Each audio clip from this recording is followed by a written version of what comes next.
Hello, and welcome to Andrew Broussard Watercolors. Today, I'm going to do a fast and loose watercolor tonalist landscape painting. The composition itself is requested, not the specific composition, but some of the elements in it. So I'm going to play around with that, and I'll talk about that in a bit.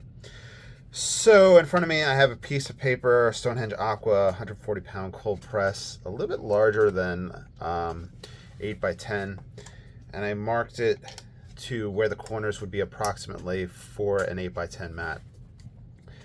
I put out 3 tubes of... Oh, the cat knocked something over. So quick side story. In the kitchen, above the sink, there's these cabinets, and on top of the cabinets, way up high, I have some tea canisters and just a gallon jug that I use to fill the tap water and put it into the Brita filter. And that was in the sink this morning. And I was like, maybe the cat knocked it down. And Hammy is all the way up there somehow. I don't know how he's getting up there. And he knocked down the same exact thing. So I just don't know. Yesterday he got himself trapped in a little corner that you shouldn't be able to get trapped in. But at the same time, this cat's able to get all the way up on top of this high cabinet. Anywho, so I put out 3 fresh tubes of paint, some raw sienna, and burnt umber, and raw umber. I think that's going to be my palette combination. Now the request is to add a what's it called? A kind of a cabin, a Louisiana swamp. They have these camps that people will set up in the woods.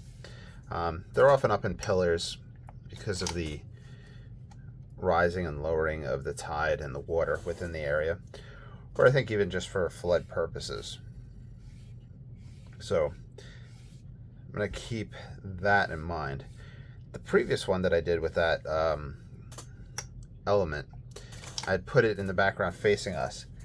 I figure the 2 real locations that we could put that would be back here and then, or maybe one on the side. I do house commissions once in a blue moon whenever somebody asks for it, or like a business, whenever it's a requested item. But I don't do them quite frequently. And I feel as though I'm going to use some raw umber while I do this. I feel as though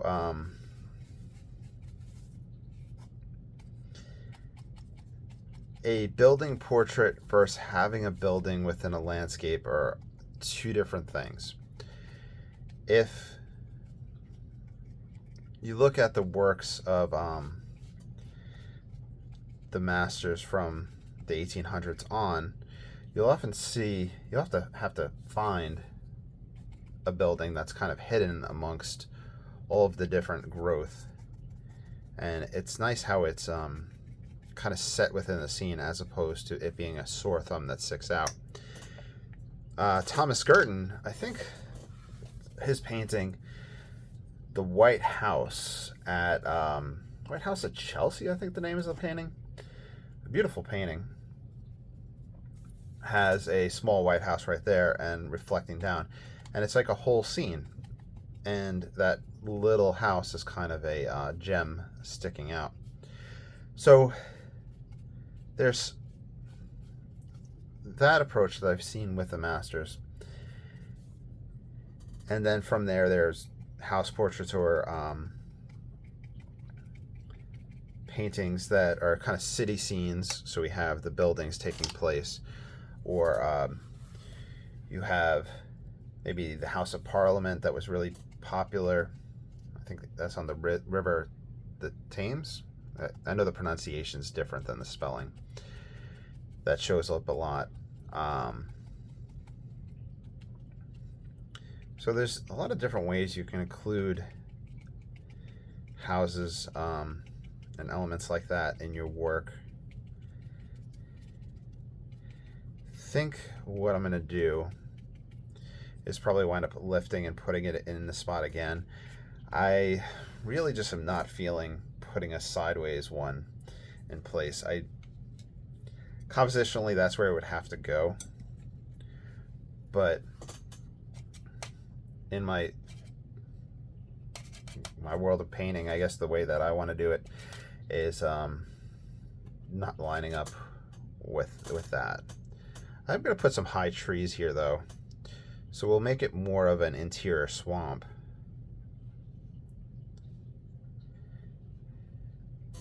And yesterday I uploaded a picture to Facebook. I didn't upload it the video yet. I had a time lapse that released today, so I try not to release more than one video a day. And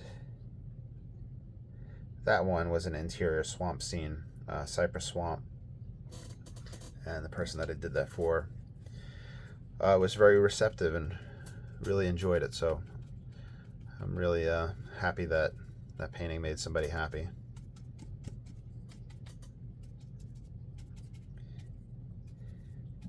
Just a lot going on art-wise for me. About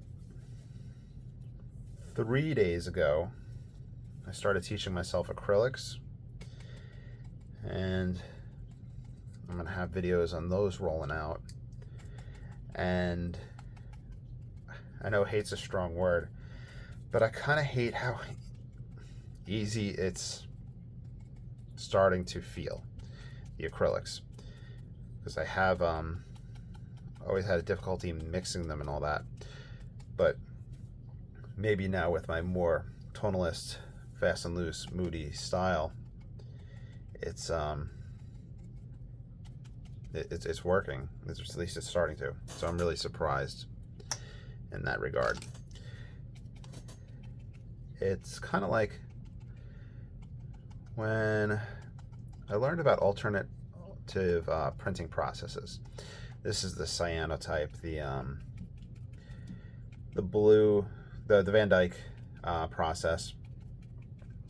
You're making essentially photographic prints using alternative chemicals rather than the classic, I guess they would call it like a silver substrate, whatever that emulsion's called, that kind of dominates the darkroom printing world. And I was learning those and I was really enjoying it. I was doing cyanotype on glass, which I need to do again. I really want to do again. But I had gotten a darkroom enlarger for the cost of shipping. It was over $100 they had shipped to me. It was a really old one, so it was all just a big steel heavy thing. And then once I was doing the traditional darkroom, which I had done in college and high school, and when I realized that I could do it at home in a sealed off bathroom, I was kind of a little annoyed, a little perturbed at how much easier that technique is, the classic darkroom stuff, than the alternative processes. And I mean, I guess that's the reason why the traditional darkroom's popular as opposed to cyanotype and other things.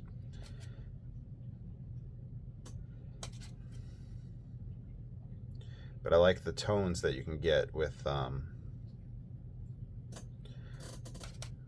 cyanotype and the Van Dyke brown, because I'm not going to use any of the toner for traditional darkroom in my house, because there's like the selenium toner, which I don't think is healthy for you, and I don't have adequate ventilation, so it's just something I'm not going to do.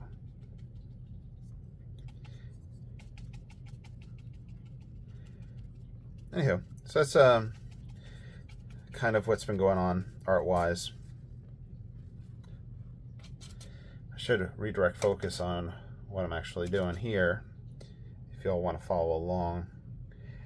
But I'm just building up my layers. I'm staying in the wet and wet phase, And you can see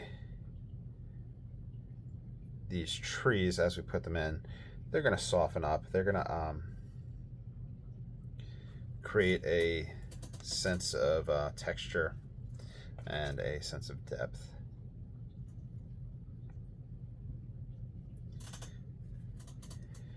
And I'm grabbing this guy out of convenience. This is the number 4.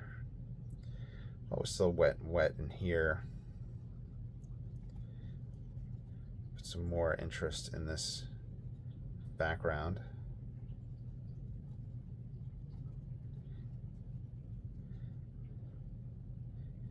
One compositional shape that I struggle with, and that occurs quite often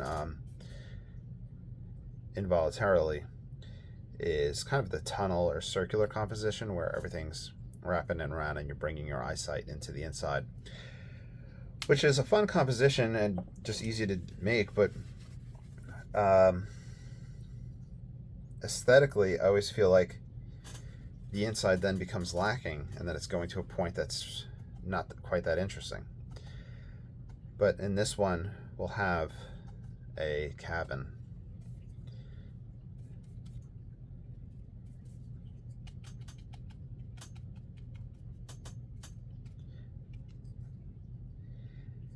And the magic eraser made an appearance yesterday, so I think that'll make an appearance again today. And I'll talk about that when we get to it. So with the traditional fast and loose, if you're watching Stephen Cronin, David Usher, other people like that, we're using scraping tools, Ron Ranson, and would scrape out that building right there, and then maybe scrape out that shadow or reflection that it passes down. We can then use that scraping motion to bring in just rocks, different foreground textures. You can use it to scrape in tree trunks. Depending on the moisture level of the painting itself, you're going to have a backfill like that one. If you have a wide enough and a heavy enough push, you can get white at this stage, but it looks like it's backfilling. So I think for this one, we'll do a dry off. We'll do another layer of trees that we're working on, just building up the depth of the scene. And we're going to wind up coming back in there anyway. So let me pause and let's do a dry off. All right, so we did our dry off. Things softened up a little bit.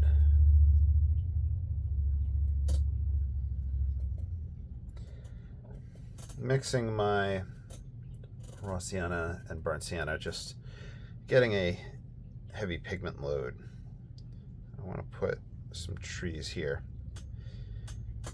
Now, the goal here is for my trees to be darker. I really don't want to pass directly over pre-existing tree trunks, because I want the sense of depth. We'll have the darker tonal value, and then through them you can see a little bit of those background ones that we did in the wet and wet stage. But that being said, we also have to be careful if we put branches, that the branches don't read as the background branches, they don't read as the branches for the foreground trees. Let's come up and over here, do a ridge that comes down. And I think we'll put some cypress in this one after we put this layer of trees in.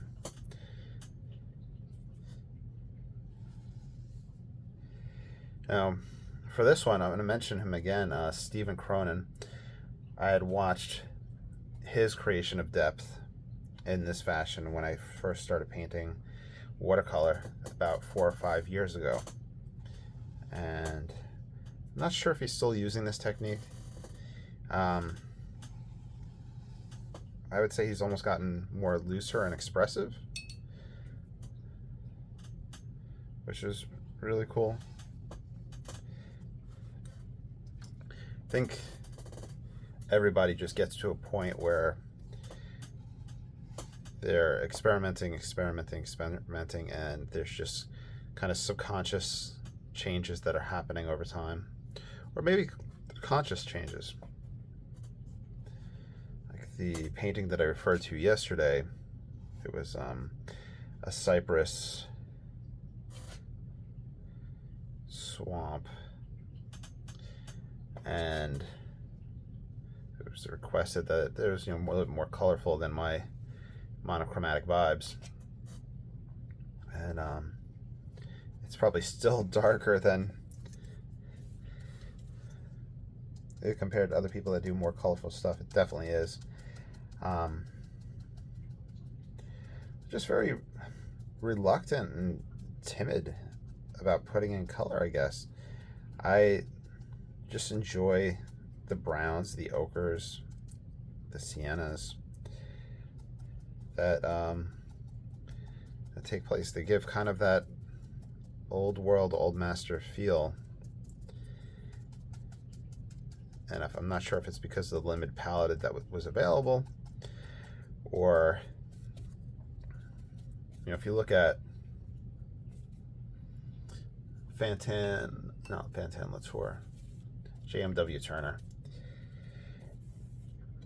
he was very colorful and very expressive. And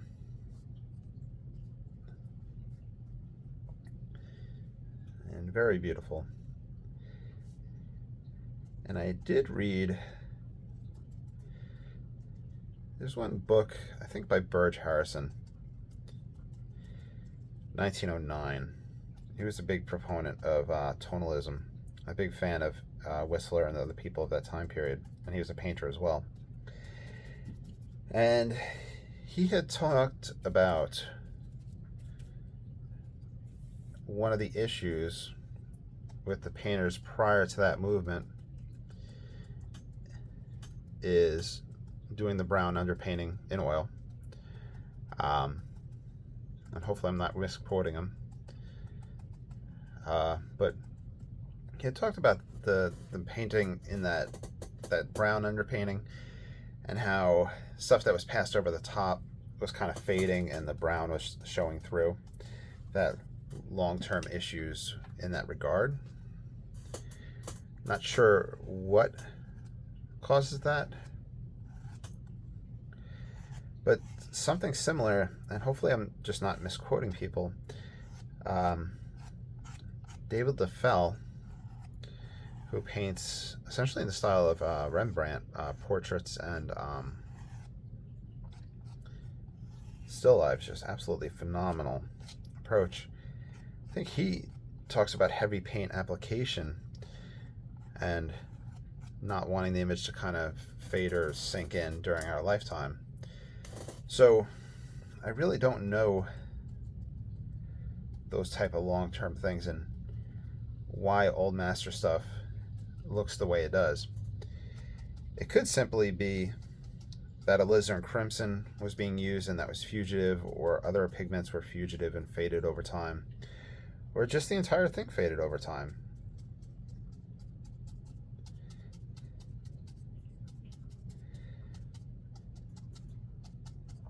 But then, and I've been talking about the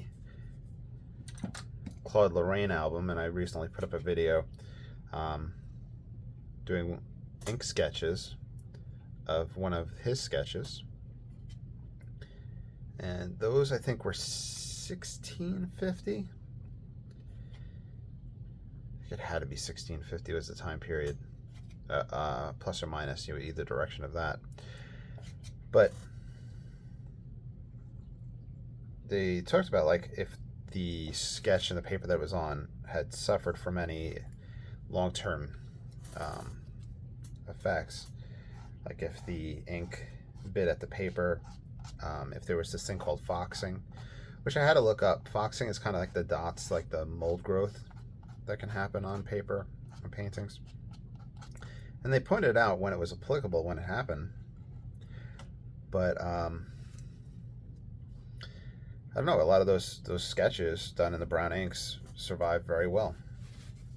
And yeah, I just might be just drawn to that. Anyhow, I'm going to do a dry off.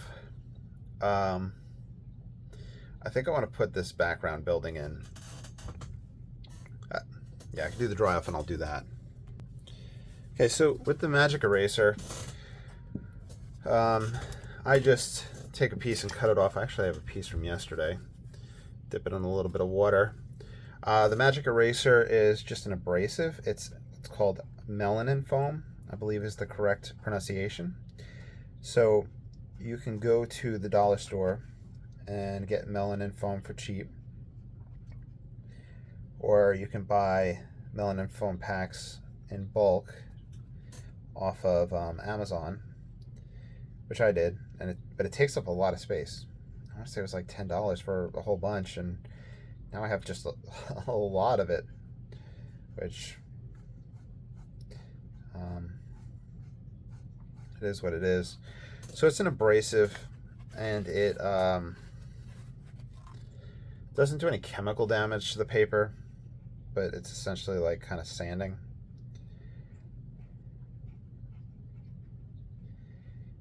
You could also take a clean brush with clean water, wet the spot, lift it up, wet the spot, lift it up, and just kind of go back and forth with it.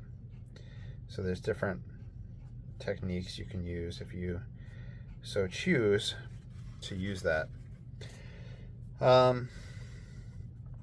We could have also just put a piece of masking tape there, masking fluid, whatever is your jam. Now, that's dry enough.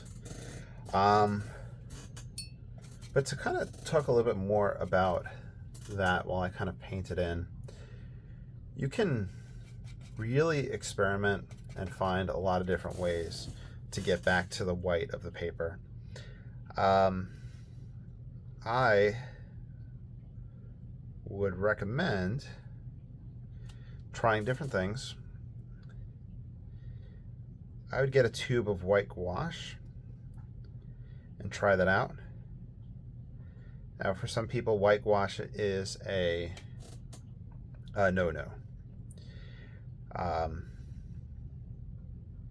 From what I understand, some exhibits will only allow submissions that are gouache free, just solely watercolor. But at the end of the day, you're going to want to figure out what works for you and how you want to do it and what effect that you personally want. And what I mean by that, bring down the reflections.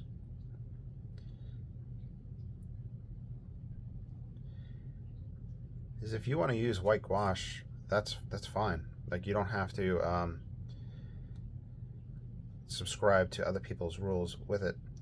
If you have a teacher that says no white gouache, there's a reason your teacher is saying that. The teacher probably wants you to learn the medium from the standpoint of keeping the whites available, working on the handling of it.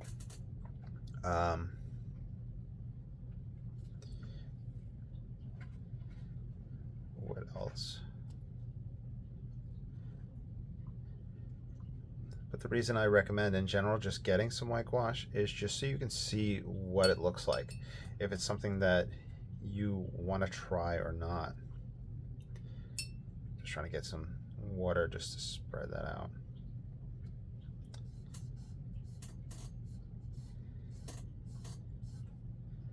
I want to get a light wash on this building.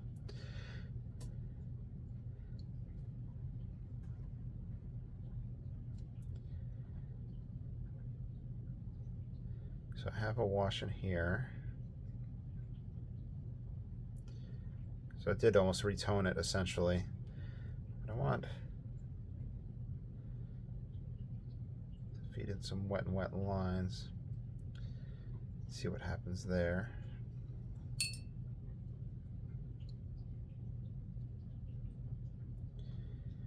We need the shadow side here. Might have to come back in and fiddle a little bit more with it just to get a few more effects. Now, It is sticking out like a sore thumb.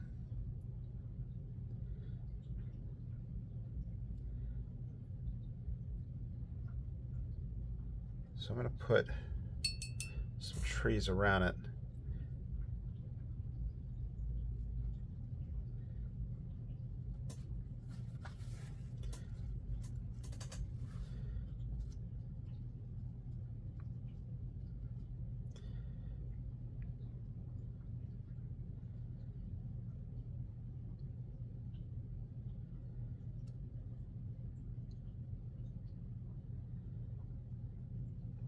That's dead center. I think I had that happen on the last one too.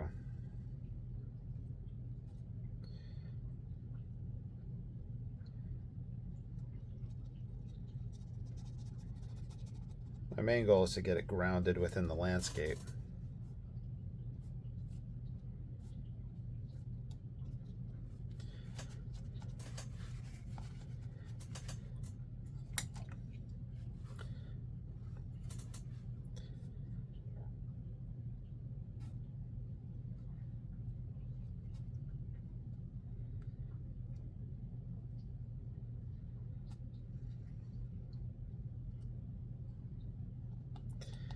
Create an S shape here.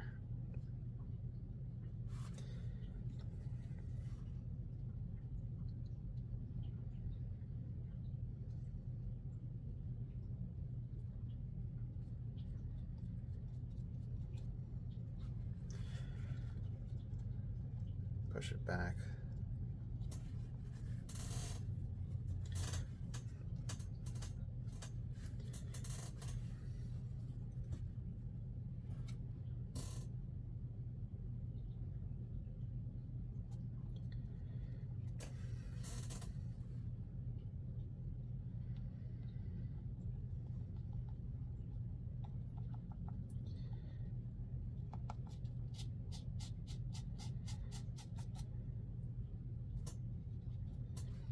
All right, let's move to the foreground, and we'll come back to that in a moment.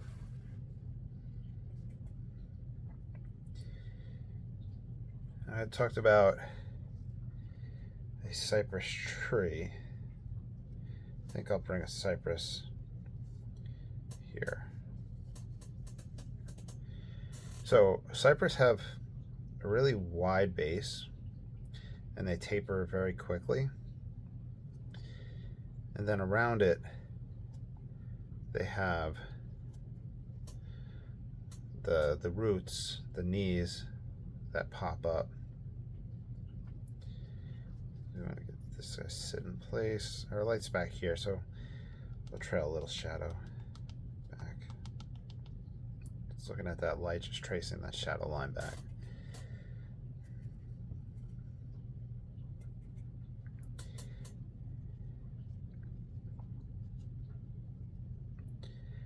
I'm not too pleased with the way that building's looking, and that's why I'm moving away from it for a moment. So if you ever feel like something's not working out, you can move away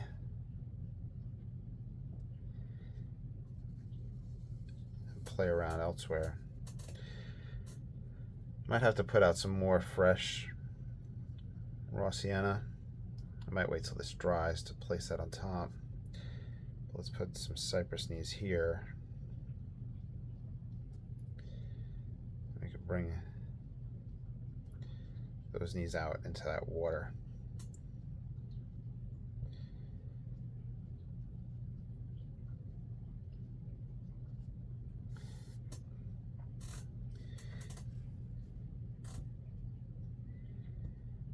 I could do a cypress tree here, a little bit thinner.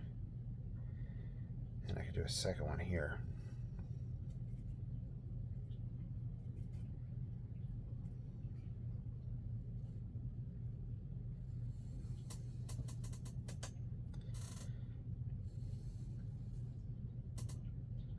And part of this is just to create the illusion of just depth taking place.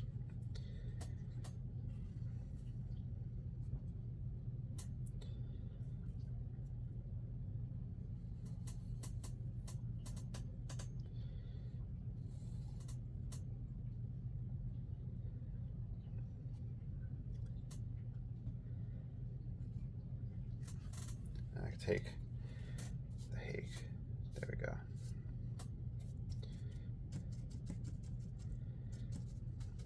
Closing off that corner, closing off this corner. And of course, little cypress knees.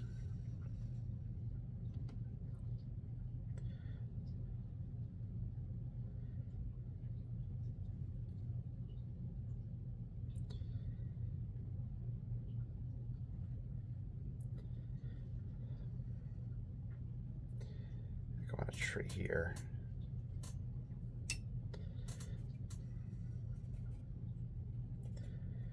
I also think that really pushing my dark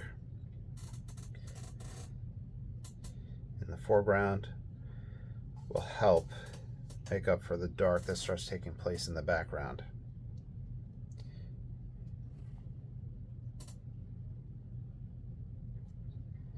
I'm tempted to grab some black.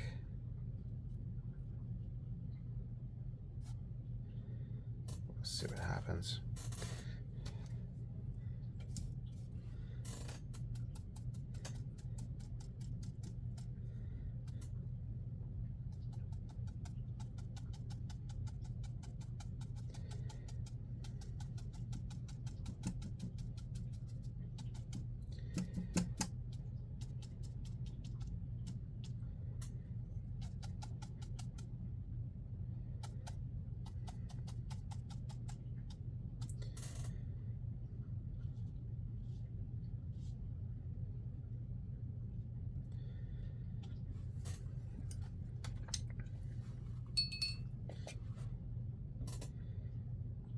Sit my hand in my paint. All right, I put out some fresh raw sienna to kind of accent the side of the trunk. And while I do this, I'll say my spiel that you're always welcome to follow along with anything that I do on this channel. And you have my express permission to sign your own name and my express permission to sell anything you do whenever you follow along with any of these paintings. I want you guys to be successful, to have fun and have money for art supplies. That being said, thank you to everybody that supports this channel through the Patreon. It helps procure all of these materials. Allows me to experiment with different mediums, and it's just very encouraging that people are supporting the channel through Patreon, through liking and subscribing, through all those different means. So thank you so much. It really means a lot. And of course, if you ever follow along, feel free to tag me on social media. I think Instagram is probably the best place to share it, for me to see it, and or even on Facebook if you're in one of the Facebook groups I'm in. I'm one of the admin moderators for the Ron Ranson Disciples, which is a fast and loose watercolor painting group, and we monitor it very strictly so we don't, I'm probably going to jinx us, we really don't have any issues or things like that. So if you're a fan of this painting style or a fan of other types of watercolor fast and loose landscapes, check that out. It might be up your alley, and share your work on there or ask questions.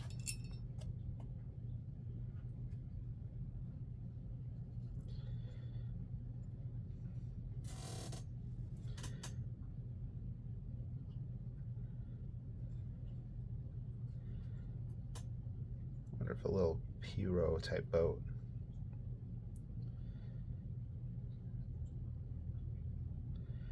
So that's what they call, I think, the flat bottom canoe boats down here, the Piros.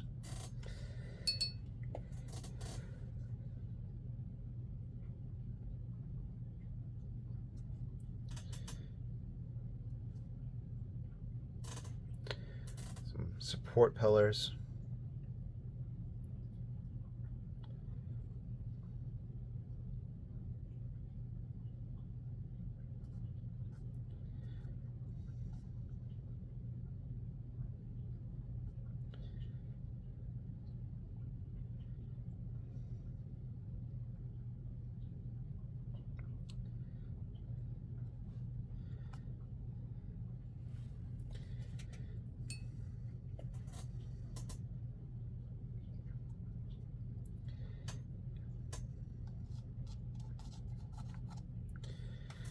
I think what I need here is almost an aggressive edge. Let's see how that helps.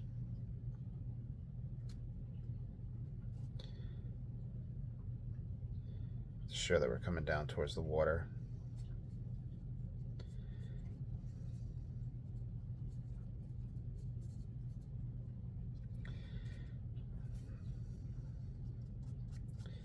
Get some growths in amongst those knees. We're coming to the point where we're going to start winding down. Now it's just kind of a little bit of fiddling, a little bit of last minute stuff, just embellishing. And we can take a look at it underneath a mat and see what we think, and then sign it from there.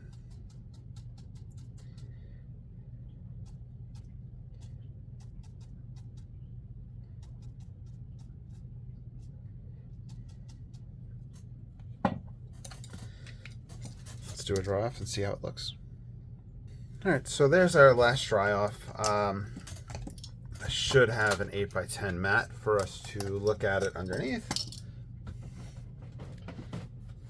And there it is.